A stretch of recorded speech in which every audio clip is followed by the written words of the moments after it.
I came about this work through my shamanic education of where you would come in after someone had passed to ensure safe passage of the soul to the other side. There's a belief that you have 48 hours from the time of the last breath for the door to or get through the door and before it closes. I am 150,000% convinced that it continues. People would always say, but we don't know. And I would counter that with two things that I have seen personally. But he was as in a former life. And that energetic imprint was still on his neck. And by removing that imprint and erasing that, I said, now turn your head left to right. And he could do all the way to the left and to the right shoulder for the first time in years. Think about this for a second. Modern science, all the medical systems, all the things that we have, we are actually no better off than we were in 1944. That's crazy to me.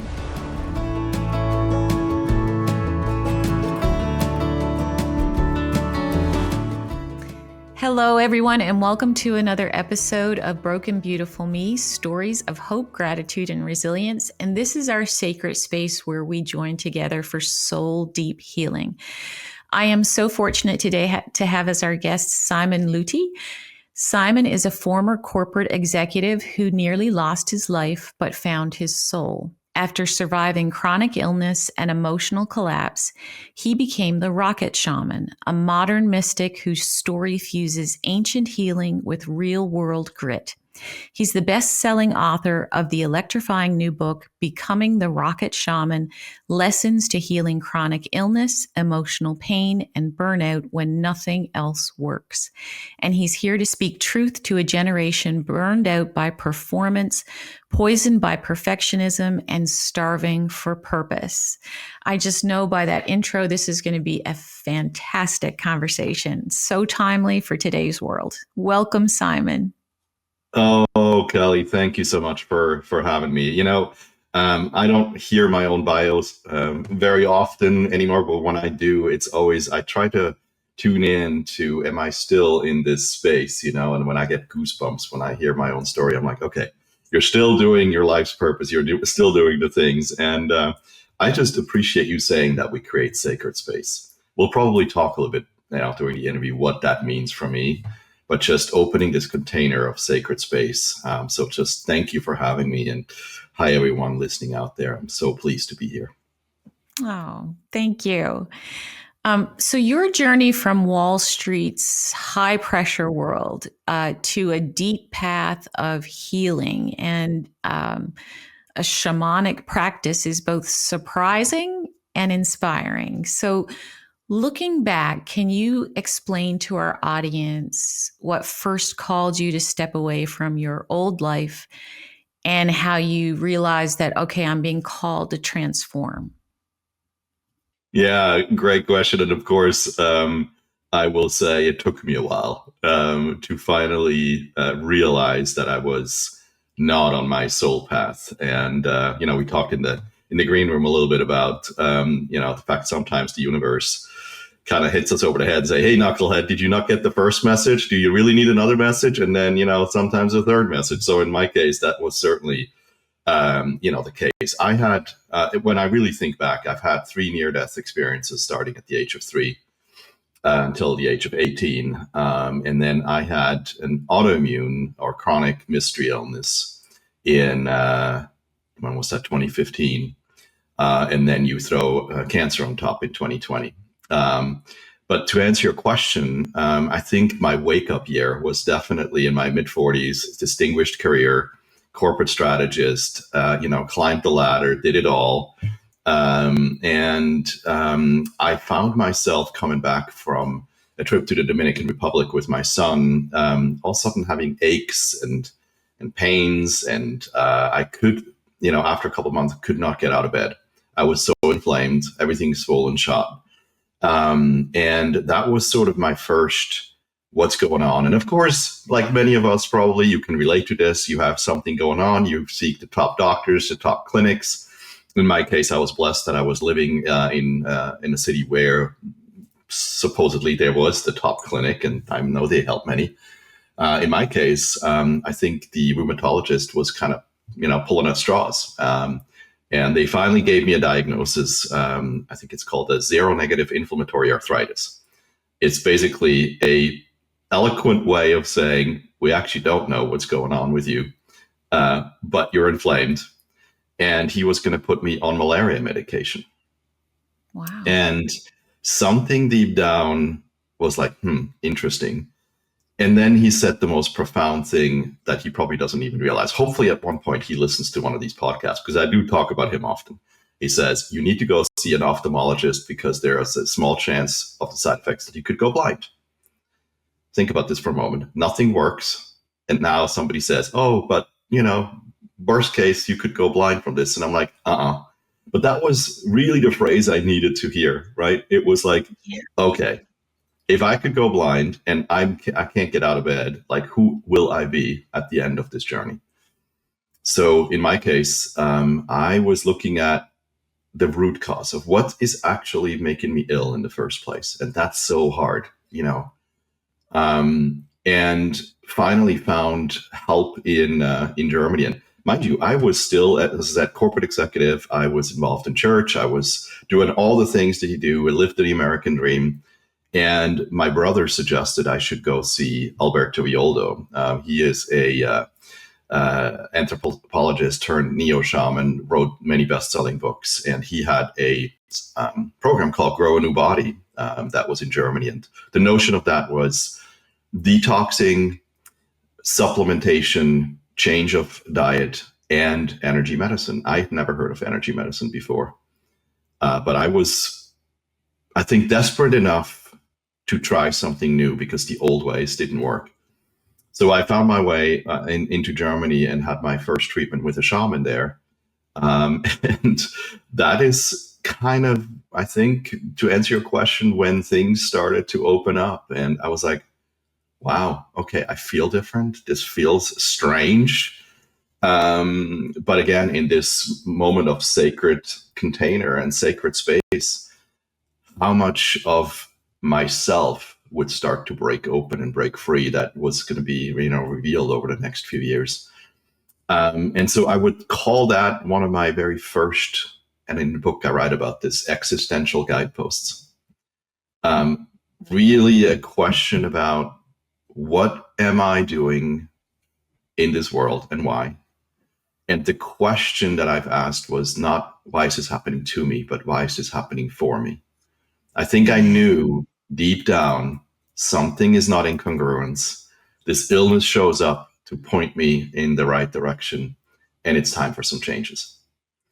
So that's where this journey of me stepping into this. Now, mind you, it took another 7 years before I really stepped away from this career, right? I tried to make it work because I thought I found the silver bullet and all of that. But that was the first time that things really started to, there's more out there. So for people who don't know much about energy healing, can you just expand on that a little bit for our audience? Yeah, sure. And even the term shaman for some has probably a negative connotation. I was thinking long and hard, do I really want to call myself that? It's a bit of a moniker that my brother gave me. Maybe we'll talk about it later. But, and there's unfortunately also some people out there that don't look at this with reverence and with integrity. And it's very important to me to state that because for me, it's about integrity. It is about being in service of others.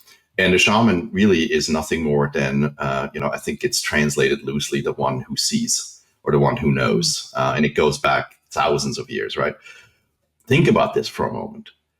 We as a human species have survived for thousands of years without the use of modern technology, without the use of modern medicine. Modern medicine hasn't really been introduced until the early 1900s.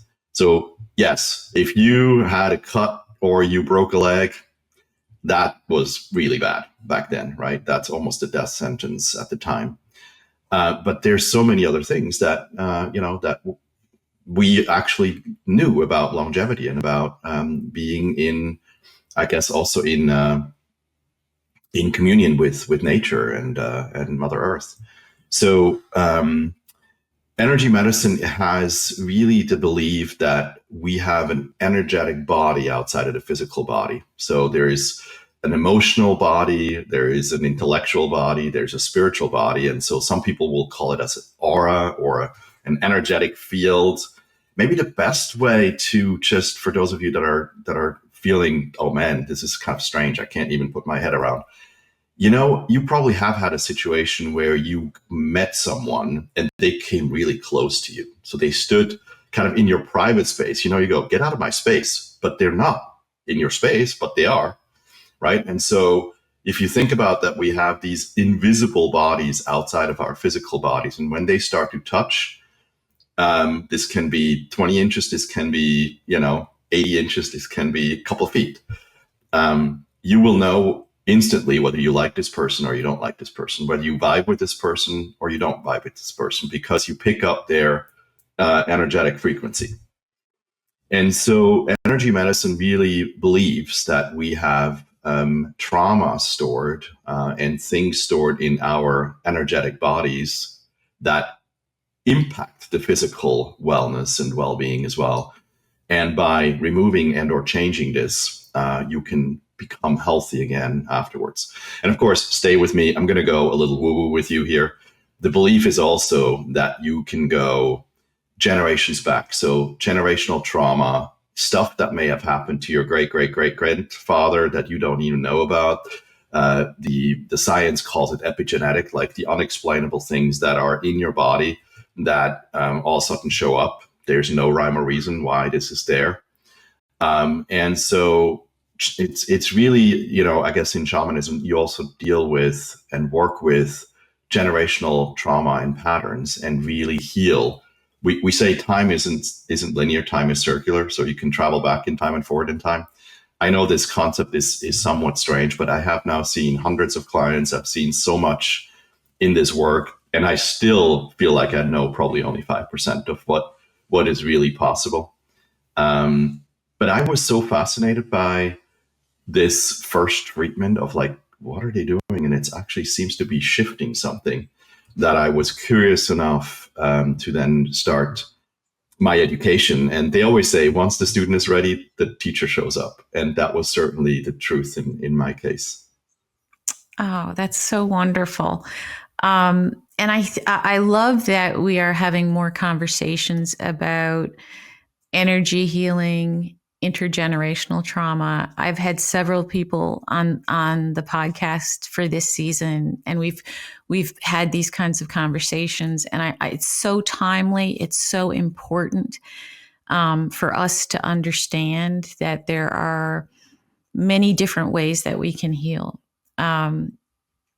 I have started a journey with sacred geometry, and it kind of freaked me out at first, to be honest with you. But as you mentioned, you start to feel better, and we just don't realize what we don't understand yet. I think that we forgot as humanity as a whole. We had a lot of things figured out, and then for some reason, we thought we knew better, and we started doing things differently. And I feel like we're starting to return to that. Do you agree? Absolutely. And if I may, I'm just going to take a little bit of take us down the history path a bit. I just learned a staggering fact that across conversational AI and doctor search engine, there are 1 billion health-related searches per day worldwide. 1 billion. Think about this for a moment. And out of that, 30% roughly are related to mystery illness and chronic illness. This is crazy, right? I mean, there are millions of you out there that basically have some chronic condition. The medical system is at a loss. They give it a name. They put you on some medication, but it's kind of a Band-Aid, and you're not really healing at the core. You're not healing. You're not getting better. You suppress symptoms. That was me, right? I mean, think about this. They gave me prednisone. I could dance on the table, and the side effects were heart palpitation. I thought I had a heart attack on a business trip. And I could go on and on and on, right? And so I want to be clear. This is not a full frontal attack on the medical system. It is not. But I want to point out through my own journey, the limitations that I have found and the answers that were buried underneath. And that's a bit of the frustration that I have. We have the tools. We have the tools. We don't have to live in this way, but we have become so, science knows everything, Western medicine knows everything. And then we have, of course, the insurance companies that don't want to pay for stuff, which is just, so we have come up to a point, and again, this is not an assault on the system. It's just pointing out my story. I see it on social media. I work with clients. People are frustrated because they're not actually getting the help that they need. So real quick, I don't know whether you know this or not, but our life expectancy in the US is the lowest it's been since 1944. If you are lucky, you're going to be somewhere in the 74 and a half range, right? Think about this for a second. Modern science, all the medical systems, all the things that we have, we are actually no better off than we were in 1944. That's crazy to me. And, when you start looking a little bit of like why that is, you can draw a direct correlation to the introduction of factory farming and fast food. So cardiovascular diseases went up in the 50s and 60s. And then we have the introduction of Roundup and chemicals in our food system. You can see a direct correlation to increased cancer rates in the 70s and 80s. And that's we are on attack from all sides, right? In terms of our human bodies, it's so hard. I live in the Pacific Northwest. I thought I was going to be in a great space here, access to a lot of organic foods, clean air, all that stuff. Well, I realized that the mercury contamination because of the air pollution coming in from China is so high on the West Coast. And we have our sins from the 50s and 60s, the copper plant that basically spread. I guess you have to test your soil, even if you want to grow your own vegetables. This is crazy, right? So many of us are in that situation that even access to clean air and clean food and organic foods is hard. So given all that, we need different tools to help our bodies detox, to help our bodies thrive, and to help our bodies survive. And I think with the energy medicine is one aspect of it to actually give the body help to support it while you are looking at, how do I eat? What am I putting in my system? How do I help my body? Again, detox is a big thing that helped me a lot from heavy metals and environmental toxins. And so last thing I will say, just on the energy medicine, the beauty of it is that now many doctors are realizing that there is something there.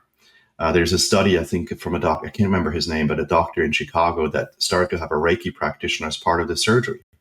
So they have a Reiki practitioner just hold, I think, the head of the patient that's undergoing surgery. And they found that they have 30 to 40% faster recovery rates after, major surgeries. Science can't explain why, but the data and the statistics prove it. So he goes, okay, my goal is to get you healthy, to get you out of the hospital and get you back up. And if I have a tool that seems to work, why wouldn't I do this, right?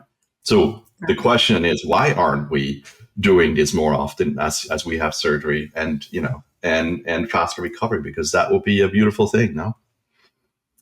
So all to say, there's so much more I can talk about, but I want to kind of just hit the highlights as to, why I'm passionate about this, because again, it comes back down to my own story.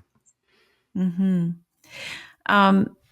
So you had this autoimmune, you went to the shaman, you thought you had, but then in 2020, you said you were diagnosed with non-Hodgkin's lymphoma. So, I mean, to be faced with your mortality, that must have been an incredibly difficult and dark time in your life. How did that period solidify your path and reshape your understanding of resilience? Yeah, it's a great question. I mean, for many of us, 2020 was a bit, excuse my French, a shit show of a year anyway, with pandemic and all that. And then you throw cancer on top. It was rough. And I would say for me, it was a bit of a, seriously? seriously, again, like I thought I was done, right? I thought I stepped in, but I was still in my corporate job, right? I just got hired in November 2019 to lead one of the largest projects that one of the larger banks had in the US.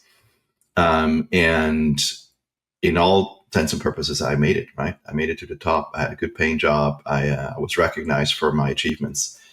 And then I get sick. And for the first time in my life, I just knew I had to take medical leave. I had to, again, look at what's making me sick in the first place. And this is a bit of the knucklehead moment, I think, that I needed to hear of like, hey, we gave you autoimmune in 16 or in 15, and you kind of went right back to sleep and back to what you thought you were going to do. That was the beginning of the end of the beginning, or the beginning of the end, or I don't know what the right word is. Basically, I was like, okay, it's time to make some serious changes, and that's where this book came about. That's where my Leadership Academy comes about. That's where my passion for helping people, of spreading the word, my mission of really changing the way we think about healthcare in America came about. I would have never ever done this, Kelly, if I probably had just cruised again. I was back on autopilot and all that.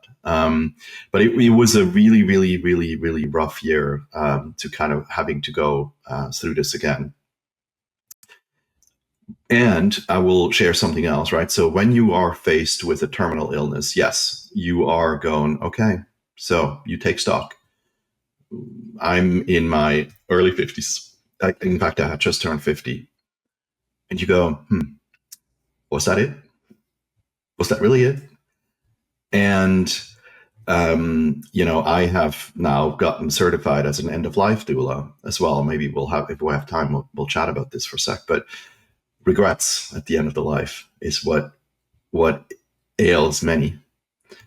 And I was like, okay, I don't want to die with regrets. I need to live it up. It's not my time yet. So, of course, I threw the kitchen sink at it. I went to my naturopathic doctor in Germany to get really cutting edge treatments, came back, had chemo, went back to get treatments again to get all of the poison, so to speak, out of my system. I was declared cancer-free in November 2020. And in May of 2021, I felt this lump in my throat again. And there's a chapter in the book that I write about that moment, Sunday morning, listening to Bach, having candles in the house, and I felt this lump, and grabbing my flashlight and a butter knife and look in the back of my throat, and here it was again. And I was, WTF, this cannot happen again. I cannot go through this again. This cannot happen. And that was the pivotal moment, Kelly, that I had an epiphany. And having gone through a lot of education at that point in energy medicine, and specifically our thoughts and our thought patterns, how am I talking to myself? And what are my thoughts? Now, the story behind that is my mom would always say, hey, boys, you got to go get your colonoscopies because colon cancer runs in the family. And I would often say, and I mean it often, not just once a year, like a couple times a month, cancer is not in my future. Cancer is not my future. That's not my destiny. What I have learned in that moment was, whether you want to call it the universe, our bodies, frequencies, energy, does not understand the word no or not. It understands the words that you're speaking to yourself. So I believe that I probably brought on many other things, but one of the main reasons is that I use the word cancer in my vocabulary very often. So in May 2021, I found myself with this lump back. I had just survived one of the toughest years of my life. And I thought, can't do this again. So I thought about it. And I go, okay, if my body is 80% liquid, and we know you can throw a pebble in a lake and you have beautiful ripple effects. And if maybe I have brought this on, how can I get it out? And so I started with this positive affirmation. I live a long and healthy life. I'm healthy. 30, 40, 50, 60 times. It was often that I would say it out loud, think it in my thoughts. And within a month, the lump was gone. And this is 5 years ago, and it has never returned. And my oncologist said, "You're in full remission. Congratulations." They say with lymphoma, if you hit the 5 year mark, the chances of it coming back is less than 20%.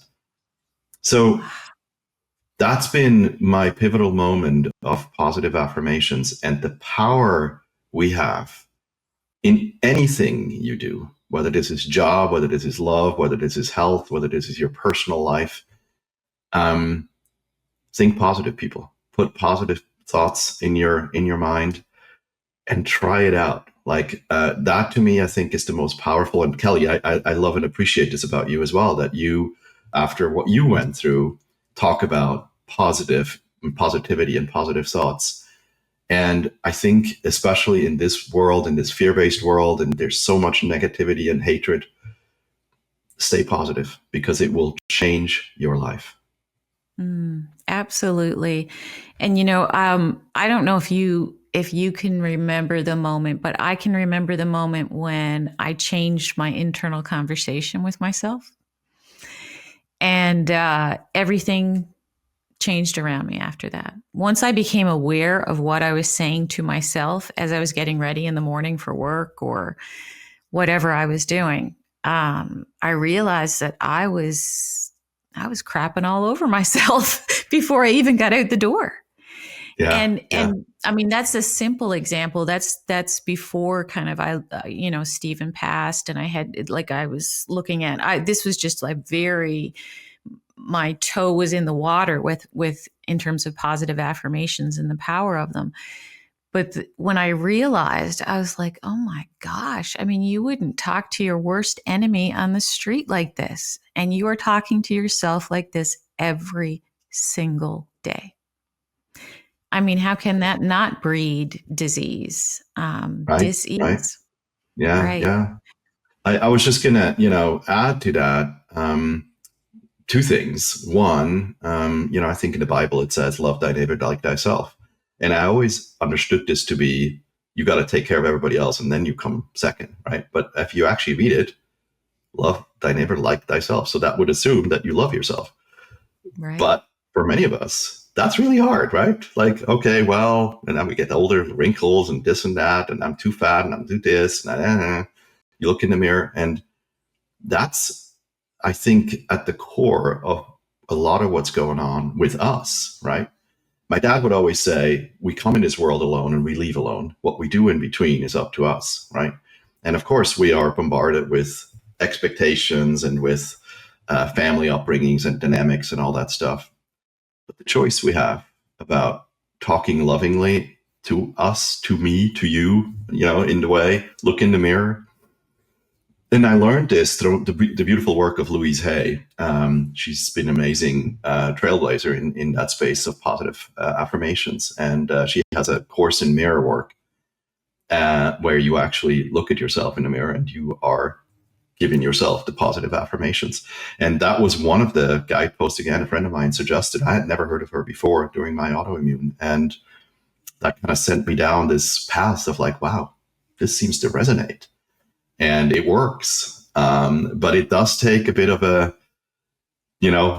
our mind is always the doubter. Oh, I don't know. The beautiful thing about positive affirmations, you don't have to believe it. You just have to do that and watch what happens. The magic of it is just incredible. I am a huge fan of Louise Hay, and I have listened to her, and I love when I'm out in the garden and I have my headphones and I listen to, she has books for affirmations, and I've read most of her books. And I remember reading an article about her. I think it was the early 80s. She started working with the gay community. It was kind of, everybody was reeling about this HIV crisis and people were afraid. And she embraced this community and showed them about loving themselves. And it was, when I read that article, it was just so powerful to me how she was able to take a very difficult situation that many people would have said, oh, I don't know how to navigate this. She stepped right in and she talked about love. And I said, okay, this is my girl. I'm gonna find out more about her and her journey. Her work is so important, and although she's passed on, it will survive long after we are gone, because it truly teaches us in a very simple way how to change that conversation and how to give ourselves love, and love heals. That's right. That's right. Yeah. Yeah. Yeah. In fact, I have in the book, I have in one of the chapters, I talk about self-love and the power of positive affirmations. And shameless plug, if I may, but there's a QR code in there. I actually want to gift you my free self-love meditation that I put together. So it's in the book, QR code. You can download it for free because I really believe in this so much. That I gifted that to the world because it is something that I think is a learned skill again about loving me, right? Because it sounds a bit selfish, but it really isn't. It really is about taking care of the body and us. And man, I could go on forever. So yeah, bless Louise Hay. She's really done an amazing job in bringing this into the world. Hey guys, Kelly here. I wanted to jump in and let you know that you can find out more about my work by visiting my website at kellybuckley.com, or you can find my books on Amazon. Okay, back to the episode. So I want to get back to, so talk to me now. So you had shamans, you had in Peru, I think, and a Yupik, am I saying that right? Yupik medicine woman in Alaska. Right. Can you share kind of the teaching or the ceremonial experiences from those mentors, and what surprised you about them, and how it echoes into how you healed today? Yeah, yeah. Well, I've been blessed that I've been able to learn from a variety of different tribal healers and shamanic practitioners from around the world. And you mentioned two of them. Yeah, so I'm initiated by the Quero shamans from Peru, long line of lineage of shamans and medicine men, women from the Andes. They headed into the Andes mountain when the conquistadors, so the Spanish, came in the 1500s and were persecuted because, of course, at the time it was Catholic Church coming in. What are they doing? This all sounds like voodoo. We need to basically stifle that and stop it. So they went up in the mountains and remained there for almost 500 years. And they were told that a sign would come that it was time to step down from the mountain and bring their wisdom back into the Western world. And so that happened in the 60s. And I mentioned Alberto Villoldo. He was one of the first Westerners that were introduced into their world and brought now their knowledge into a more digestible Western way of thinking. Check him out. He has tons of amazing books out there. And he founded the Four Winds Society. So it's basically an organization that is teaching practitioners. And there's people from all walks of life, but some of us from the business world, but most often it's people that are already in the medicine field or are trying to expand themselves. So that's one initiation that I have, and I'll come back to that in a second. And then Rita Pitka-Blumenstein she also passed away now, was a Yupik medicine woman that I've met. She was part of the 13 Indigenous Grandmothers organization to basically bring awareness again of being in harmony with the earth. And they came from all over the world. Amazing stories of meeting the Pope and meeting the Dalai Lama and meeting presidents, and what, these women that came out of poverty, really, but have been able to make a movement happen. And Grandmother Rita saw me for the first time. It was a wild experience when she initiated me. She saw me, like, she was at the time saying, hey, we need you, we need you, we need you. And she encouraged me in the teachings that I would be able to puncture, I guess, pussy boils with my fingers or something like that, which was like, what are you talking about? And in essence, I think she foresaw this cancer coming, and she would say, hey, you're going to be fine. You're going to be able to see this and manage through this. And she was the first medical person in the Alaska Native Hospital system in Anchorage.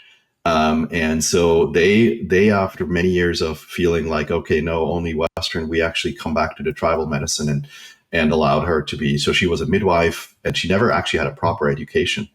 But was was a doctor's assistant, and then just started to bring this plant medicine and nature medicine back into the system. So she just taught me so much about myself in, I guess, mediumship and feeling what's going on in someone's body. But to come back real quick to the Kero shamans, what's interesting to me, and this is an area that I learn. Well, what's the best way? I'm passionate about it, and I'm also very aware that there's more between heaven and earth than what the eye can see. And this is a little bit about our crisis in mental health and depression, suicide. A lot of the stuff that's going on in our world. I've also learned that there are some, I would call them spirit attachments and or energetic overlays, almost like if you go back to the filter of physical, emotional, intellectual, and spiritual body, somewhere in there. I know this sounds a bit of science fiction, but I hope I established myself of not being completely crazy. But there is to believe that there's some energetic overlay that can basically influence our well-being, mental well-being. And I have seen now, hundreds of clients with this kind of energetic attachment, I guess you could call it, where people are just not in their body. They come to me, we remove that from the energetic body, and they get up and go, oh my gosh, like I can think clearly again. I like things are different. I've had people that didn't even want to get out of bed in the morning, that were just so depressed, and all of a sudden go for a walk with the dog at 7 a.m. After all of this. And so there's just so much out there that I think we've forgotten, that is ancient wisdom, right? That has been around for thousands of years, but we have forgotten it. Now I think our society is starting to slowly but surely go, there must be something there, and it's probably something to pay attention to. And now today I'm just blessed to combine a lot of modern technology and ancient wisdom into my teachings, my coachings, my work with clients. And again, my mission ultimately is to change the way we think about healthcare. And if I can do my little part of just nudging ever so gently that, hey, there's something else that maybe we could look into, mission accomplished. So talk to me about your practice. And I did see neurocellular therapy as something that you work with. Could you kind of walk us through the creative process? So just say I come to you and I have an autoimmune disorder, which I do. And I come to you, my body is riddled with inflammation, but you start talking to me. Tell me about the process of unpacking where I am and then what you do. Yeah, it's a great question. How is the best way to answer that? Well, let's just maybe call it out what it is. So we're talking about chronic disease and autoimmune, right? In a lot of cases, these are completely curable. It's just you probably have a heavy metal overload. You have some toxins. There may be some mold. There may be some Lyme things. First thing is you got to get properly diagnosed, and that's the challenge with all this. So I work with naturopathic doctors from around the world, depending on where people are coming from. Diagnostics is key to understand what's actually going on in your physical body first, because I think it's if we overlook that, you can do a lot, but it's just not actually healing at the core, if you will. And again, that's the tough part here, that all of these tests are available and ready, but sometimes it's $600 for a lab test. Not everybody can afford that. So that's something we need to be advocates and change, our systems to actually have access, because we have it. Because in my case, having heavy metals and having a way to actually remove them, right? So all of us have probably amalgam fillings and metal in the teeth, and even ancient Chinese medicine knows that all of our teeth and our roots are connected with the rest of the body. So if you start to put something in, it may have impact, right? That's also ancient wisdom. So, I work with, in severe cases, really with encouraging people to go see a professional, because I'm not a medical person, to be properly diagnosed, have a treatment plan, and then work towards that. So I take over at that point. What I do is more in unexplainable, let's just say, I give you a practical example. And again, please stay with me, because this is going to go a little into the woo state. But I've had a gentleman come to me, younger gentleman, that could not move his head around. He had like, it was, and this is a guy like that does what are those competitions, like the strongest man, or like whatever, these guys that throw big boulders and, I don't know, like rip trees out with their hands. I exaggerate, Yeah, but you know what I'm talking about. And I do. Yeah. very, very strong, fit young man.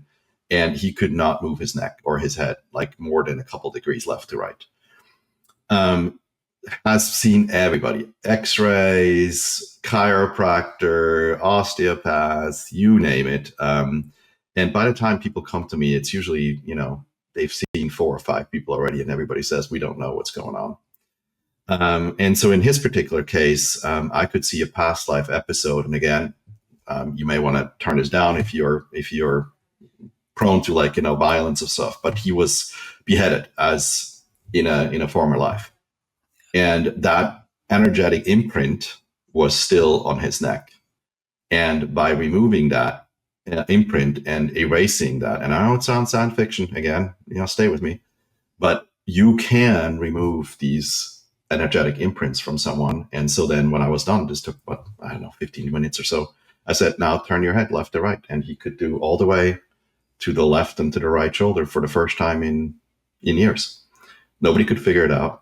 Nobody was there. Now, again, I don't necessarily ask you to believe in this, but I believe in the outcome, right? So am I really doing what I just said I was doing, or do I change the way you think about yourself and he activated? I don't know. But at the end of the day, I don't care so much as I do care about the outcome. I do care about getting people better. And so on that note, because you asked me about the applied neurocellular therapy, so coming to me, we diagnose what's going on. So if it's really an unexplainable mystery illness, you've done all the tests, you've been, seeing things, it's usually we're going in, where's this coming from? What is it really? I have 3 types of clients. I have the once and done miraculous healings. I have it takes a couple times, like a chiropractor, you have to stay at it because it's layers. And I have the third one, it doesn't work at all. And a little bit of my ego probably was a couple of years ago, man, I don't want them to pay me and then go out and nothing has changed. And I was looking in different ways of working. And at the time, the psilocybin research started to have traction again. Nixon pretty much nixed it in the 60s. And all of that research on, can we actually use plant medicine, especially LSD and psilocybin, in a way that actually can help in a clinical setting, in a controlled substance. So now there's a lot of clinical studies. A lot of the top hospitals are looking into this again. Again, it's still an illegal substance. I'm not a practitioner. I can't work with any of this stuff. But the aspect of it was interesting to me. So that's where applied neurocellular therapy came about, where I use a LED and stroboscope light that puts you kind of in a state of, it's almost like you have an LSD trip without drugs. Like as soon as I turn it off, you're back. But you kind of experience the same things. It fires all the neurons in your brain, and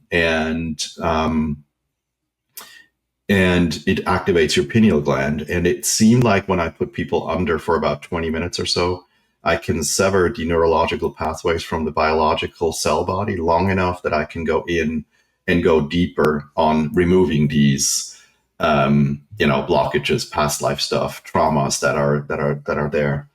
And so that's been a little bit of my specialty now of just figuring out within the confines of the legal system and what's here, what can actually be done to get people better. And I've seen some amazing results as if somebody's open to it. But again, most often than not, it is layers because we have been living in this sort of fear-based world for so long, and then we bring stuff in from our past lives, and it takes some time, but layer by layer by layer by layer, we get people better. It's very interesting that you're talking about past lives and kind of buried trauma and the layers of it. And I think we are understanding. I love what I'm seeing. The spiritual, and you say woo woo. I'm woo woo too. So we're in the same club. So, but I love what we're seeing, that more people are talking about how we store trauma in our organs. We're learning about intergenerational trauma and how we carry that with us in our body, something that happened generations before us. And then you're talking about past lives. I just think that, especially in chronic disease, we go from doctor to doctor to doctor and get prescriptions, and, no derogatory connotations towards the medical community. I that's how I started my professional career, but we're not, the healing is at a soul level, the healing at a level that goes beyond medicine is just not there. And I love that you bring that to people in a way that you present it to them and then you let it unfold.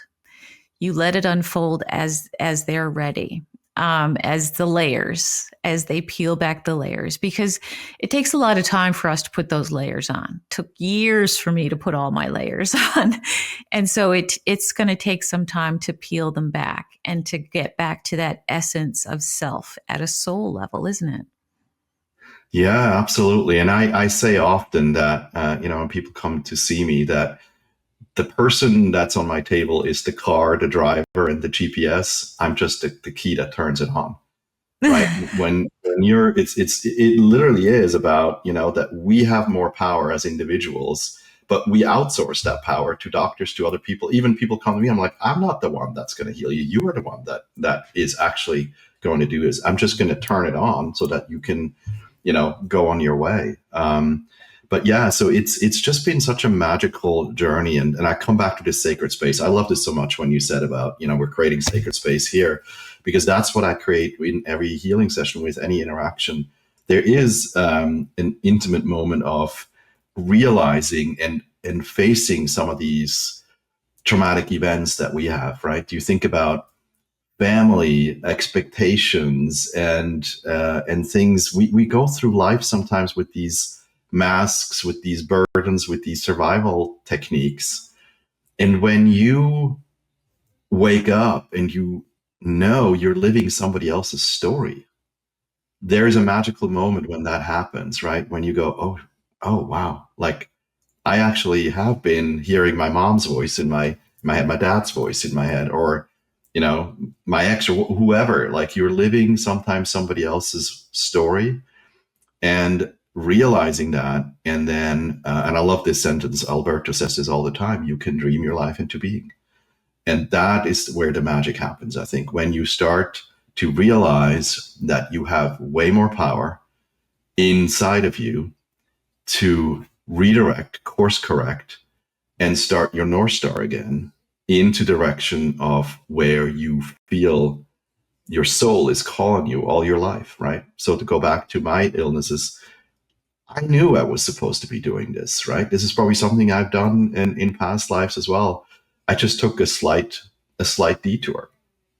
Funny story on that. So I've been in corporate America, and especially in travel, and the travel industry. And I was talking with a friend about, hey, is this strange? I was in the travel industry for 30 years, and now I'm an end of life death doula. And she goes, it's not strange at all. It's like you're issuing the last boarding pass for someone. And I thought about this for a moment and go, it was funny, right? But there is to some degree, okay, so my soul had always known that's the direction I would eventually, if I would wake up, like eventually go. And it gave me sort of these little existential guideposts and said, well, pay attention because travel may be something that's in your DNA, just maybe not in the way that you see it today. And so I thought that comment was very funny. That is cute. The final boarding pass. I love that. Talk to me about being an end of life doula, and if you could, for our listeners who maybe don't know very much about this, what an end of life doula does. Yeah, thank you for asking that. So I came about this work through my shamanic education of where you would come in after someone had passed to ensure safe passage of the soul to the other side. There's a belief that you have 48 hours from the time of the last breath for the door to or get through the door and before it closes. And so I've done a lot of work on just ensuring safe passage, that last boarding pass, so to speak, right, that we talked about. But more often than not, I would be called to the bedside by family members of someone that had a terminal diagnosis, was in hospice, was at the end of life. And they wanted, me to walk and ensure that the person was ready to go. It's almost like bags packed, right? And so, yes, of course, I was able to assist in clearing sort of the energetic sludge that somebody had, right? I mean, I've seen people delirious, because full of morphine at the end of life, but holding on for dear life, the rails, right? They're just about to pass. Nope. And hold on, and literally hold on, can't let go, almost like somebody's falling.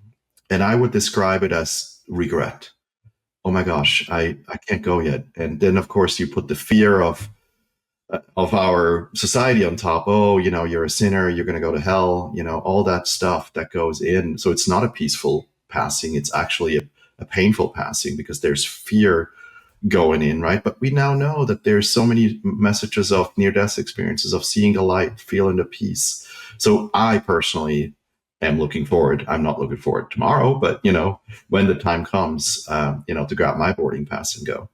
But you asked me about the end of life doula. I just wanted to have a bit of a context. I just felt very ill-equipped because I'm not a medical person to then start answering questions about morphine or what else is going on and this stress. And so I have then taken formal education to become a certified end of life doula because this community sees ourselves a little bit as a conduit between hospice and medical personnel and the family, because hospice medical doesn't always have a lot of time, especially if it's in-home hospice. They show up, they leave again. And families, it can be a really stressful time, right? So we look for things. Are there dishes stacked in the kitchen? Are there safety hazards around? With oxygen and somebody smokes, for instance, and or hey, there are things you can do on the medical side of things. Make your hospice nurse aware of what's going on. So we are more of the conduit, coming that walk in the last couple of months of someone. And it's just beautiful to see. Suzanne O'Brien is the person that really has been a trailblazer in that field, and now founded Doula Givers International. And it's been just great to see how her work and more of us are being, educated. Because again, death is the most natural thing, but people are no longer necessarily dying at home. They die in hospitals. They die, in different ways. And we've made death a scientific event rather than a natural event. And so in my work, it's the most touching thing ever if you can walk someone over on the other side and you see them be in more peace. So that's how I ended up with this. But again, if you had told me 10 years ago I would be an end of life doula, I would have probably said you're crazy. But it is a sacred space. It is a beautiful work. I'm always humbled working with some. And you may see, maybe that's just as a practical tip, You may see the term death cafes.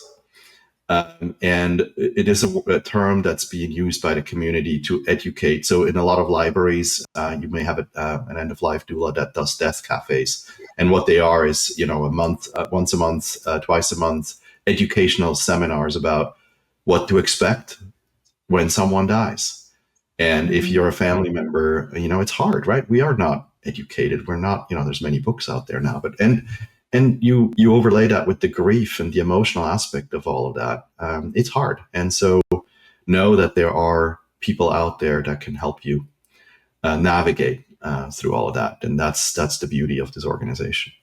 I love the idea of an end of life doula. I always have, from my nursing background, and actually my eldest sister worked in palliative care. And I remember having conversations with her, she's since passed, about a good death. And and I, after my son passed, that was one of the points that you made just now, is death is natural. And I that's what I grappled with, was death is natural as a child being born into the world. So how do I make peace with that? How do I work on that? And then in terms of someone who's ill and has a terminal illness, how can you create that sacred space so they have a good death? And I know that sounds weird, those two words, good and death, together, but there is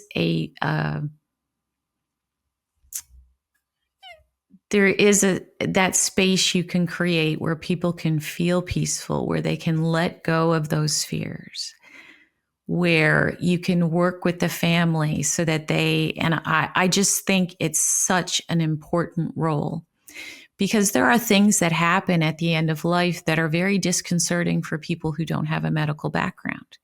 Mm-hmm. And so having someone to be that guide, because healthcare workers don't have time to stay and sit and take that time. I just think it's an incredibly important role, and I applaud you for taking that step to become certified. Yeah, thank you. And it's so true, right? I mean, a child is born, and pregnancy, everybody rallies, right? Everybody, but we've, again, I think I said it before, we make death kind of a medical event. And, so many people are dying lonely in a hospital bed. But I will say this, because I know for some this is really hard to listen to and hard to, to grasp. I am 150,000% convinced that it continues. And I was first introduced to the work of Dr. Elizabeth Kubler-Ross, the Swiss psychologist that did a lot of work in death and dying in the 60s. Now, why do I know this? Because my parents were really into all of this, and they let me, 7-year-old Simone, watch documentaries by Elizabeth Kubler-Ross. And so I have early on probably been instilled that things continue. But people would always say, but we don't know. And I would counter that with two things that I have seen personally. One, the near-death experience with seeing the light at the other end. There's so many stories out there from people that have gone and it said, it's not your time yet, go back. But that peace, that light.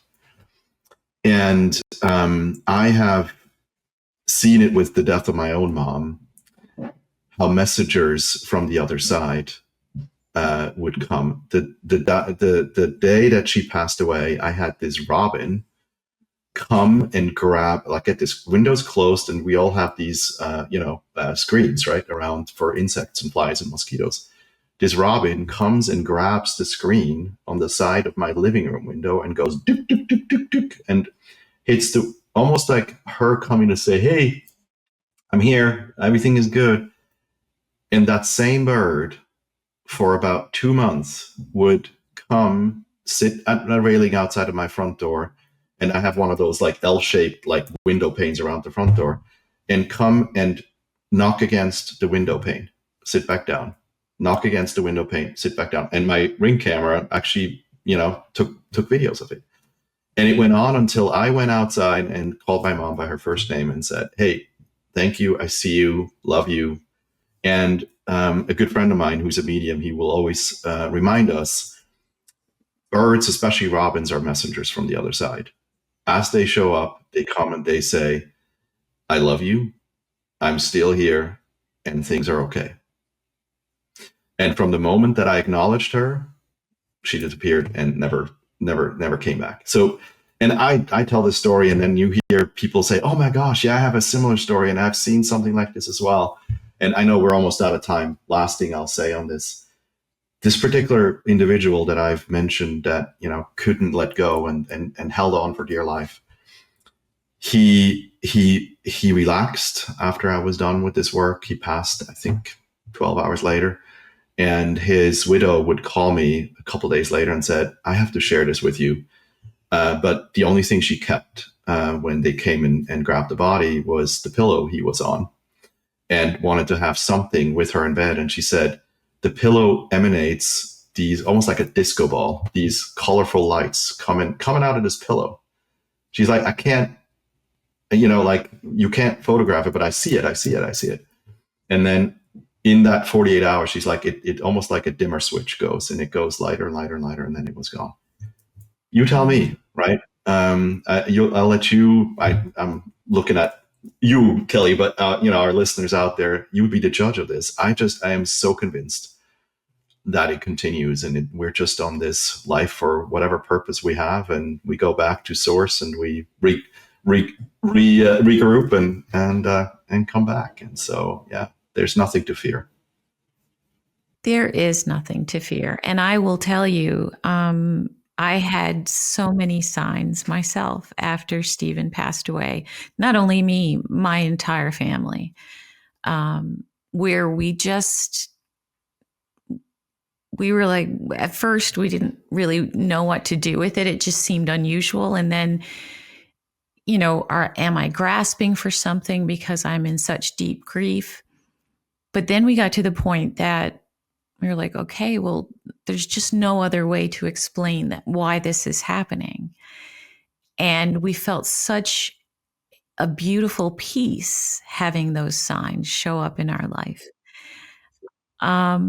There's definitely something after the fact. And, I've interviewed people who've had near-death experiences, or shared death experiences where they've had a very close relationship with the person who's passed.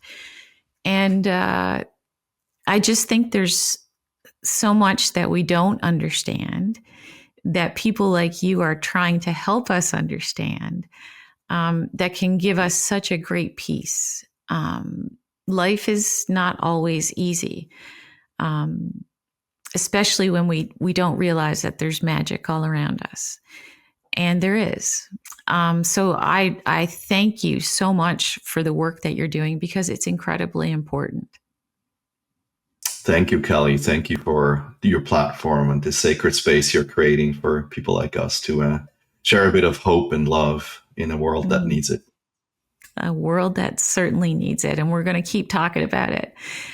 Before we go, you have to tell our listeners how they can get your book and how they can find you. Yes, absolutely. So my recent book, Becoming the Rocket Shaman, Lessons in Healing Chronic Illness, Emotional Pain, and Burnout When Nothing Else Works, is out now. You can get it on Amazon. If you don't like Amazon, it's available in any other book retailer around the world. And it's an ebook, it's audiobook, it's a paperback hardcover. So super excited about it. It made it into the top #1 new release, which makes me feel there is interest in all that stuff. So thank you for all of those that have supported the mission, because it's not so much about book sales as it is about spreading the word that there is hope, and there is things that you can do when you have a chronic illness. And then, otherwise, my website, www.therocketshaman.com. There's a contact form. Send me a note, let me know what you think, and or obviously in the comments afterwards as well. So thank you for having me, Kelly, and thanks everyone for listening. Well, thank you so much. And we will have all of those links in the show notes as well when we release the episode. And I will be downloading the audiobook. So I love listening when I'm out in the garden. So I'm going to be listening this weekend to your book. Oh, thank you. That's great. All right. Well, thank you so much for being here. And thank you guys for listening. We will talk to you again real soon.